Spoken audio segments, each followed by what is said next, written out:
So good morning and welcome to Sandcastle Snippets from South Padre Island, Texas, the Sandcastle capital of the world. My name's Andy Hancock, and it's another video on how to use some tools.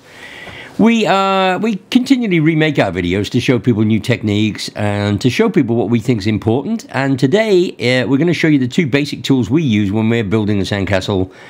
We have to do a demo or building a sandcastle, or well, we're teaching a lesson. So what we start off with, again, as you've seen on all the other videos, we make a little tower, a little volcano, and fill it full of water, and put some sand in that. And we use science all the time in our lessons, so if our beach isn't quite level, which it isn't, we make a little volcano so that gravity, once it's mixed with the sand and water and it's molten in the middle, will level itself. So we know our little pad, when it's got water in the middle of it, we can spread the sand around with our hands, push it all up in the same place, and we're going to get it virtually flat. Which is what you want. You want your sandcastle sitting on a level base, or an almost level base, because if you don't do that, gravity is going to be pulling on the side of it the whole time. So good old gravity, can't get away from it.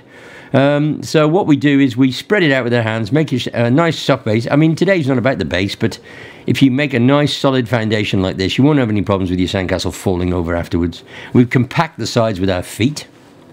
And then we get our big bucket. These are 100-pound chlorine powder buckets, and which we wrap because they don't look very attractive.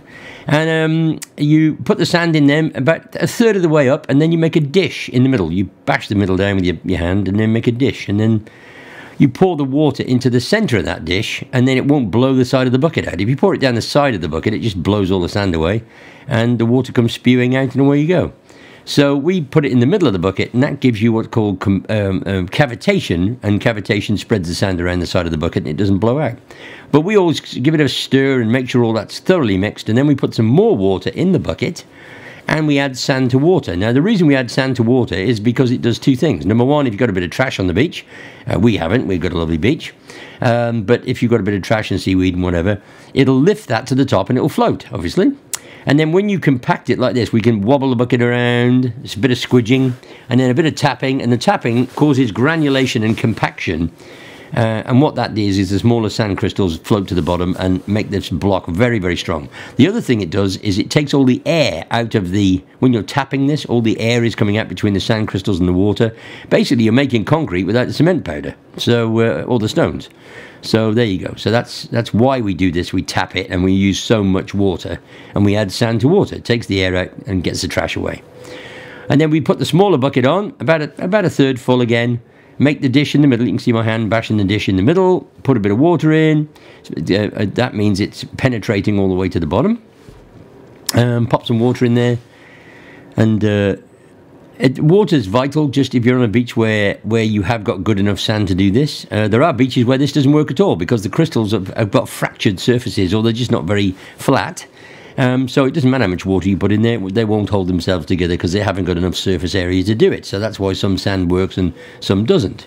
We're very lucky. Our sand is very sharp, which means flat, and it's very fine, about 400 grain, so which is very fine. So you could put our sand through literally take the sand salt out of it. Oh, hello. Yes, what's he doing? Shoveling. Right, okay. Guy looks completely mad. Me, not him. Anyway, so we do that and we tap the smaller bucket, and there you go. So we offset it to one side, and then to hand stack on the top, we can hand stack. Hand stacking is another technique. There are 4 techniques in sandcastle building.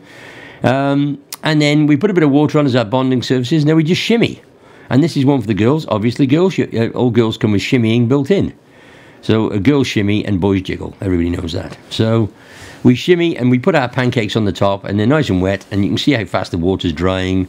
It's going vroom, straight out of the sand, which is great. And it means it's a perfect mix, and we can pile it up like that. This is the first video of 3, so keep watching, and I'll see you next time.